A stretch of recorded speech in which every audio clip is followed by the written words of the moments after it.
Mientras viajaba en el carro de mi amante, mi esposo me llamó y le dije que estaba con mi prima. Pero cuando colgué, mi amante me dijo que me baje del auto en medio de la nada. Él no sabía que yo era casada, y ahora no sé qué hacer.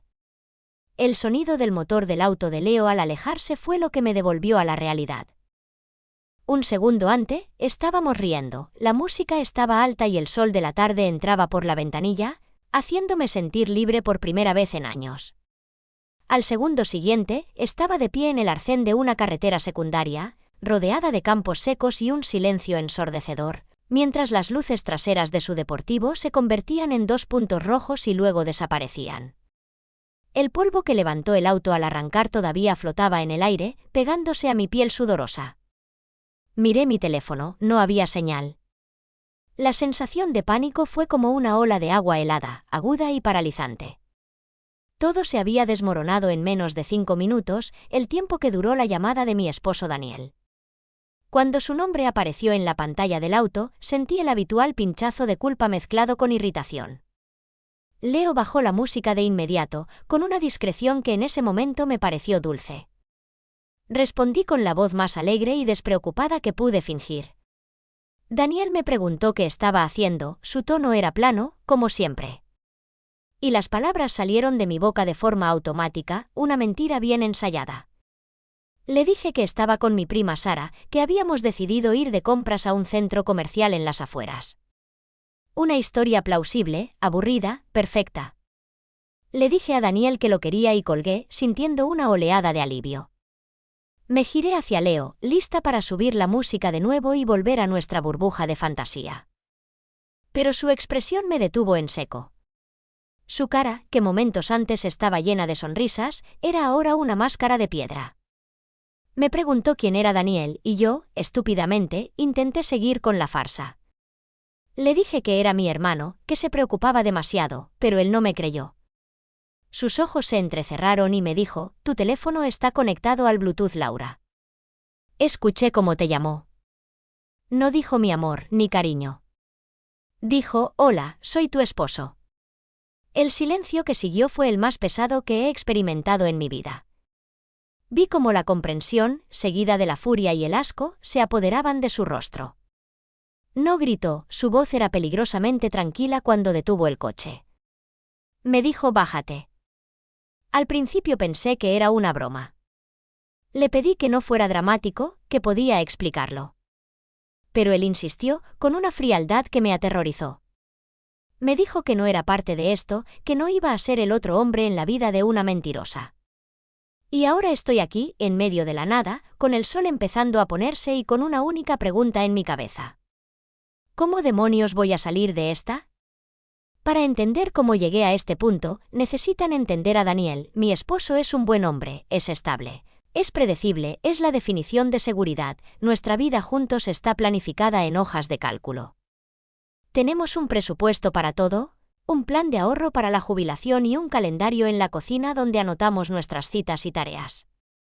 Los primeros años, esa estabilidad me parecía reconfortante. Era como construir una fortaleza ladrillo a ladrillo. Pero con el tiempo, los ladrillos empezaron a sentirse como los barrotes de una celda. Cada día era una copia del anterior, una rutina perfecta y sofocante. Me sentía como si estuviera desapareciendo. La chica espontánea y divertida que yo solía ser se estaba desvaneciendo. Reemplazada por una mujer que hablaba de tasas de interés y de la importancia de limpiar las canaletas antes del invierno. Daniel no parecía notarlo. Para él, esta era la felicidad, el orden, el control. La ausencia de sorpresas. Cuando intentaba sugerir algo impulsivo, como un viaje de fin de semana sin planificar, él sacaba el presupuesto y me explicaba lógicamente por qué no era una buena idea en ese momento. No lo hacía por maldad, lo hacía porque así es su cerebro. Pero para mí, cada día era una confirmación de que me estaba marchitando. Empecé a sentir un anhelo desesperado por algo más, por un poco de caos, de emoción. Quería sentir mariposas en el estómago por algo que no fuera la ansiedad de si habíamos pagado la factura de la luz a tiempo. Me sentía profundamente sola, incluso cuando Daniel estaba sentado a mi lado en el sofá. Estábamos en la misma habitación, pero en universos diferentes. Él estaba en su mundo de orden y lógica, y yo estaba atrapada en el mío. Gritando en silencio para que alguien me viera, para que alguien recordara a la persona que solía ser. Fue en ese estado de inanición emocional cuando conocí a Leo. Lo conocí en una galería de arte a la que fui sola, en un intento desesperado por sentir algo. Él era el artista de una de las exposiciones. Empezamos a hablar y fue como si alguien hubiera abierto una ventana en una habitación sin aire. Era apasionado, impredecible y me miraba como si yo fuera la única persona en el mundo. Me vio, o al menos, vio la versión de mí que yo anhelaba ser de nuevo. No le hablé de Daniel. No fue una decisión consciente al principio. Simplemente omití esa parte de mi vida porque se sentía como si perteneciera a otro mundo. A una vida que no era la mía. Nuestra relación comenzó con la inocencia de dos personas que conectan. Cafés que se alargaban durante horas, conversaciones sobre arte, sueños y viajes. Con Leo, yo no era la esposa de Daniel, la administradora de un hogar. Era Laura, una mujer interesante con opiniones y deseos propios. Cada encuentro era un soplo de aire fresco que me hacía sentir viva. La primera vez que me tomó de la mano, sentí una descarga eléctrica que no había sentido en una década. Fue aterrador y maravilloso al mismo tiempo. En ese momento, supe que estaba cruzando una línea, pero la sensación era tan adictiva que no me importó. La mentira se convirtió en mi segunda piel. Inventaba reuniones de trabajo, salidas con amigas, clases de yoga que no existían. Cada mentira era un ladrillo más en el muro que estaba construyendo entre mi vida real y mi vida secreta. Una parte de mí se sentía culpable, por supuesto. Veía a Daniel, tan ajeno a todo, preparando la cena o hablando del jardín, y sentía un nudo en el estómago. Pero entonces Leo me enviaba un mensaje, una foto de algo que le había recordado a mí, y la culpa se disolvía, reemplazada por la emoción y la anticipación. Me convencía a mí misma de que no le estaba haciendo daño a Daniel. Le daba la esposa tranquila y predecible que él quería, mientras yo encontraba en otro lugar lo que necesitaba para sobrevivir. Leo nunca presionó para saber más sobre mi vida personal. Creo que disfrutaba del misterio. Para él, yo era esta mujer libre y un poco enigmática que aparecía y desaparecía.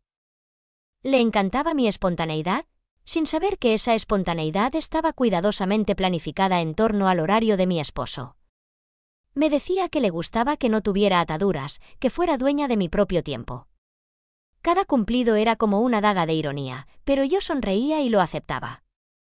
Estaba viviendo en una fantasía, y estaba dispuesta a hacer cualquier cosa para protegerla.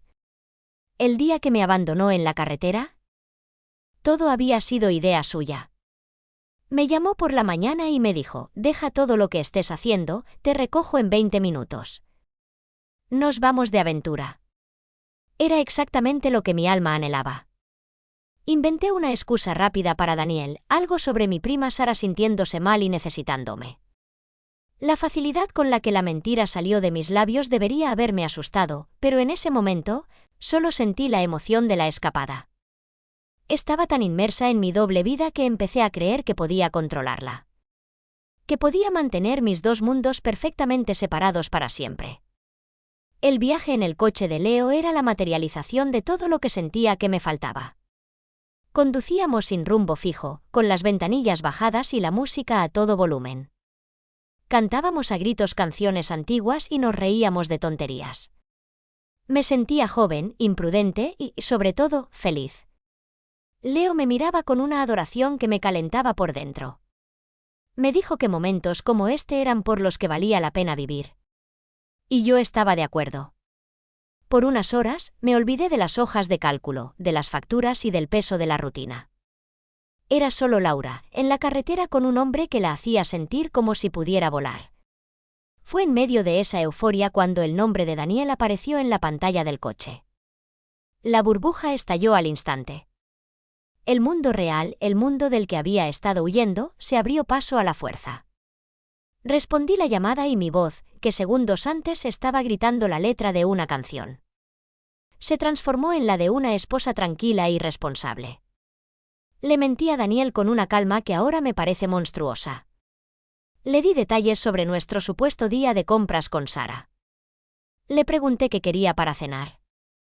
Cada palabra era una traición, no solo a él, sino a la persona que estaba sentada a mi lado. Cuando colgué, el ambiente en el coche había cambiado por completo. El silencio era pesado y acusador. Fue entonces cuando Leo me preguntó por Daniel. La forma en que lo dijo me hizo saber que no podía mentirle más. Cuando confesé que Daniel era mi esposo, vi algo romperse en sus ojos. No fue solo ira, fue una profunda decepción. Me preguntó cómo podía haberle mentido así, cómo podía haberlo convertido en un cliché en el otro. Intenté explicarle, intenté hablarle de mi matrimonio, de cómo me sentía atrapada. Pero mis palabras sonaban vacías, como excusas patéticas. Él no estaba interesado en mis justificaciones. Sentí que no me veía a mí, sino a una extraña, a una mentirosa. Me dijo que todo lo que habíamos tenido se basaba en una farsa. La mujer libre y espontánea que él creía conocer era una mentira. Me dijo que se sentía usado y sucio. Y entonces, detuvo el coche y me ordenó que me bajara. Sus palabras fueron cortantes y definitivas. En ese momento, el hombre que representaba mi libertad se convirtió en mi carcelero, abandonándome en el mismo paisaje desolado que representaba mi matrimonio. El flashback terminaba y la dura realidad me golpeaba de nuevo. De vuelta en el andén, con el teléfono inútil en la mano, la realidad de mi situación me golpeó con toda su fuerza. Estoy a kilómetros de casa, sin forma de volver y con una mentira que está a punto de desmoronarse. Pero lo más extraño es que mi principal sentimiento no es la culpa hacia Daniel. Es una ira ardiente hacia Leo. ¿Cómo se atreve a hacerme esto? ¿Cómo se atreve a juzgarme y a abandonarme así? Él, que hablaba de vivir sin reglas y de seguir los impulsos del corazón. ¿Acaso nuestro tiempo juntos no significó nada para él? Me vendió una fantasía de libertad y pasión, y a la primera señal de complicaciones, a la primera muestra de que mi vida era real y desordenada, me desechó como si fuera basura. Me dejó tirada en una carretera como un problema del que quería deshacerse. ¿Dónde está ahora el hombre comprensivo y de mente abierta? Resulta que su amor por el caos y la espontaneidad solo se aplicaba mientras no le salpicara a él. Es un hipócrita. Él es quien me ha puesto en esta situación imposible. Ahora tengo que pensar. ¿Qué hago? No puedo llamar a Daniel. Si lo hiciera, tendría que confesar todo y no estoy preparada para eso. La única opción que tengo es llamar a mi prima Sara, la verdadera Sara, y rogarle que me cubra. Tendré que contarle al menos una parte de la verdad y ella se va a enfadar. Odiará que la meta en esto. Y luego, si logro llegar a casa, ¿qué le digo a Daniel? ¿Cómo explico por qué llego tarde? ¿Por qué estoy sucia y por qué Sara no está conmigo? Se me ocurre una mentira sobre una rueda pinchada, sobre esperar a la grúa, pero todo suena débil, frágil. Mi mente está corriendo a toda velocidad, no para reflexionar sobre mis errores, sino para encontrar una salida, para tapar un agujero mientras otro se abre. Esto es lo que se ha convertido mi vida, un juego constante de control de daños. Y mientras camino por esta carretera polvorienta, esperando encontrar un lugar con señal, no pienso en cómo he traicionado a mi marido. Pienso en cómo Leo me ha traicionado a mí. Y en cómo voy a arreglar este desastre inmediato para poder sobrevivir un día más. La culpa vendrá después, quizás. Por ahora, solo hay supervivencia. Comentarios populares de Reddit usuario anónimo 1. Vamos a ver si lo entiendo. Le mentiste a tu marido durante meses, le mentiste a tu amante desde el principio, te pillaron en tu propia mentira y ahora, la víctima eres tú porque tu amante no quiso ser cómplice de tu infidelidad. La gimnasia mental que estás haciendo es de medalla de oro. Él no te traicionó, él descubrió tu traición. OP. Respuesta a usuario anónimo número 1. Él me hizo creer que era diferente, que entendía la necesidad de escapar de una vida que te ahoga. No le pedí que resolviera mis problemas, pero tampoco esperaba que me abandonara en medio de la nada. Eso es cruel, sin importar las circunstancias. No se trata de ser una víctima, se trata de un mínimo de decencia humana. La pregunta "ahora no sé qué hacer" es fascinante. ¿Cómo puedo arreglar el daño que he causado? ¿O cómo puedo ser honesta por primera vez en mucho tiempo? Preguntas cómo puedes salir de este lío logístico inmediato. Tu prioridad sigue siendo la gestión de tus mentiras, no enfrentar las consecuencias de tus actos. Esa es la raíz de tu problema. Usuario anónimo 3. Siento que tu matrimonio fuera infeliz, ¿de verdad? Pero la solución a sentirse atrapada no es construir una segunda jaula hecha de mentiras. Leo reaccionó como cualquier persona decente al descubrir que era el otro, sin saberlo. Lo que hizo fue brusco, sí, pero su indignación está justificada. La tuya, no tanto. Ahora tienes que involucrar a tu prima en este desastre. No es justo para ella. Respuesta a usuario anónimo 3, sé que no es justo para Sara, pero es mi única opción ahora mismo.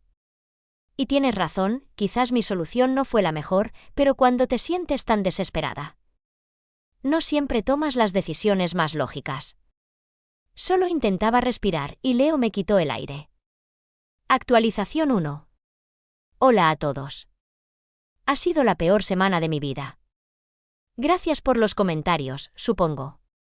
Muchos de ustedes fueron increíblemente duros, pero algunos puntos me hicieron pensar.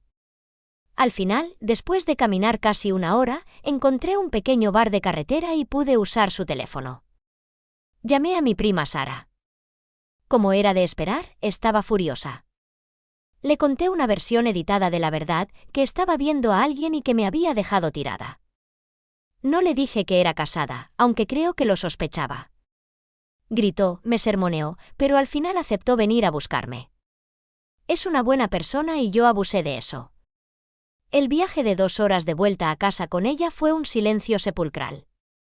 Cuando me dejó cerca de mi casa, me dijo que no volviera a meterla en mis problemas nunca más. Me sentí increíblemente pequeña y avergonzada.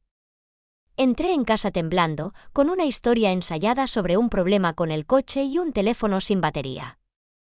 Daniel estaba preocupado. Me abrazó y me preguntó si estaba bien. La calidez de su abrazo, su genuina preocupación, fue casi peor que si me hubiera gritado. Me sentí como la peor persona del mundo. Se creyó mi historia, o al menos fingió hacerlo.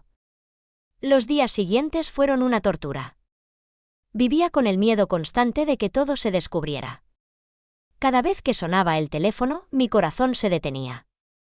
Analizaba cada palabra de Daniel, buscando señales de sospecha. La libertad que había sentido con Leo se había transformado en una paranoia asfixiante. Me di cuenta de que no había escapado de una jaula. Simplemente había cambiado una jaula predecible por una jaula de pánico y mentiras. La emoción del secreto se había convertido en el terror de la exposición. He intentado ponerme en contacto con Leo. Le he enviado correos electrónicos, no para volver con él, sino para decirle lo cobarde que fue. Para que supiera el lío en el que me había metido. No ha respondido a ninguno. Es como si nunca hubiera existido. Y eso, de alguna manera, duele más. Me hace sentir estúpida e ingenua. Me doy cuenta ahora, gracias a sus comentarios, de que mi ira hacia él era una forma de desviar mi propia culpa. Él no era mi salvador, era solo un hombre al que le mentí. Y yo no era una aventurera, era un infiel. Aceptar eso es difícil. Todavía no sé qué hacer con mi matrimonio, pero sé que no puedo seguir viviendo así. Comentarios populares de Reddit sobre la actualización 1. Usuario anónimo 4. Se creyó mi historia, o al menos fingió hacerlo. Esta frase es clave. OP. Respuesta a usuario anónimo 4. Probablemente él sabe que algo no cuadra. Las personas no son estúpidas y cuando vives con alguien, notas los cambios. Usuario anónimo 5. Estás en tiempo prestado. El hecho de que te sintieras culpable con su abrazo es una buena señal. Es el primer destello real de autoconciencia que has mostrado. OP. Respuesta a usuario anónimo 5. Creo que tienes razón. El miedo a que él finja es casi peor que una confrontación directa. Cada acto de bondad por su parte se siente como una acusación silenciosa. Y sí, la culpa es real ahora. Ya no puedo esconderla detrás de la ira o las excusas. Simplemente está ahí, pensando sobre mí. Usuario, anónimo 6, me alegro de que tu prima te ayudara, pero espero que le debas una disculpa enorme. La arrastraste a tu caos y ella no merecía eso. Sobre Leo, déjalo en paz. No es un cobarde. Es un hombre que se retiró de una situación tóxica en la que tú lo metiste sin su consentimiento. Seguir contactándolo solo refuerza la idea de que no entiendes la gravedad de tu engaño hacia él. Céntrate en tu propia casa, que se está derrumbando. Este es el comienzo del verdadero trabajo. OP respuesta a usuario anónimo 6. Aceptar que eres la villana en tu propia historia es brutal, pero necesario. La paranoia que sientes es el precio de las mentiras. No desaparecerá hasta que la verdad salga a la luz. Tienes una decisión que tomar. Puedes esperar a que la bomba explote, porque lo hará, o puedes ser tú quien la desactive. Aunque la explosión sea controlada. Actualización final. Ha pasado un mes desde mi última actualización. El tiempo prestado, como dijo uno de ustedes, se acabó. La bomba explotó, pero no de la manera que esperaba. No fue Leo quien contactó a Daniel. No fui yo quien confesó. Fue Sara, mi prima me llamó hace una semana. Estaba llorando. Me dijo que no podía más con la culpa y el secreto. Su novio le había propuesto matrimonio, y ella me dijo que no podía empezar un nuevo capítulo de su vida basado en la honestidad mientras me cubría en una mentira tan grande. Me dijo que había llamado a Daniel esa mañana y se lo había contado todo. Cuando colgué el teléfono, me quedé sentada en el suelo de la cocina durante una hora esperando. No había pánico, solo una calma extraña, la calma que viene cuando sabes que el final ha llegado. Cuando Daniel llegó a casa del trabajo, no dijo nada al principio. Dejó su maletín, se quitó los zapatos, como cualquier otro día. Luego vino a la cocina y me miró. No había ira en sus ojos, solo un cansancio infinito. Me dijo, Sara me llamó. Y esas 3 palabras lo derrumbaron todo. No intenté mentir ni poner excusas. Por primera vez, le conté toda la verdad. Le hablé de cómo me sentía sola y ahogada, de cómo la rutina me estaba matando. Le hablé de Leo, de la emoción y de la estupidez. Lloré, no para que me perdonara, sino porque por fin estaba siendo honesta. Él escuchó en silencio, asintiendo de vez en cuando. Cuando terminé, se quedó callado durante mucho tiempo. Luego me dijo algo que nunca olvidaré. Sé que no he sido el esposo más emocionante, Laura. Sé que me perdí en mis rutinas, pero el problema no es que buscaras la felicidad en otro lugar. El problema es que nunca me dijiste que eras infeliz aquí. Daniel se ha ido. Se está quedando con su hermano. No sé si es temporal o permanente. Ha dicho que necesita tiempo para pensar y yo tengo que respetarlo. La casa se siente enorme y vacía. La ironía es que ahora tengo todo el caos y la imprevisibilidad que anhelaba y es aterrador. Ya no estoy enojada con Leo y ya no estoy enojada con Sara. La única persona con la que estoy enojada es conmigo misma. Mi impulso caótico no me liberó. Destruyó lo único estable que tenía. No sé qué pasará, pero por primera vez no estoy buscando la siguiente mentira para salir del paso. Solo estoy aquí, sentada en medio del desastre que creé y sé que tengo que empezar a limpiarlo. Comentarios populares de Reddit sobre la actualización final. Usuario anónimo 7. El problema es que nunca me dijiste que eras infeliz aquí. Esa frase de tu marido es absolutamente devastadora y resume todo el asunto. Él no era perfecto, pero le negaste la oportunidad de intentarlo. Le negaste la oportunidad de luchar por su matrimonio porque nunca le dijiste que había una guerra. Me rompe el corazón por él. Usuario anónimo 8. Tu prima hizo lo correcto, por ella, a largo plazo, por ti, te obligó a enfrentar la verdad que estabas evitando. El camino que tienes por delante va a ser muy difícil, pero como dijiste, al menos ya no está basado en mentiras. Espero que aproveches este tiempo para entenderte a ti misma y lo que realmente quieres de la vida. En lugar de buscar escapes impulsivos. OP. Respuesta a usuario anónimo 8. Lo sé. En el fondo, sé que Sara me hizo un favor, aunque duela. Y sí, eso es lo que intento hacer ahora. Entenderme. Es la primera vez en mucho tiempo que no estoy huyendo de algo. Es extraño no tener un secreto que guardar. Usuario anónimo 9. Esta fue una lectura difícil. Pero tu última actualización muestra un crecimiento inmenso. La aceptación de la responsabilidad es todo. Puede que tu matrimonio no sobreviva, y probablemente no debería, pero tú sí puedes. Puedes salir de esto como una persona más honesta y consciente de sí misma. La calma que sientes es la ausencia de mentiras. Aférrate a eso. Es el comienzo de algo real. No olvides dejar tu opinión en los comentarios, dejar tu like y compartir este video. Te invito a que no te pierdas ninguno de mis videos suscribiéndote a mi canal. Búscanos como Café Sin Filtro en todas las redes.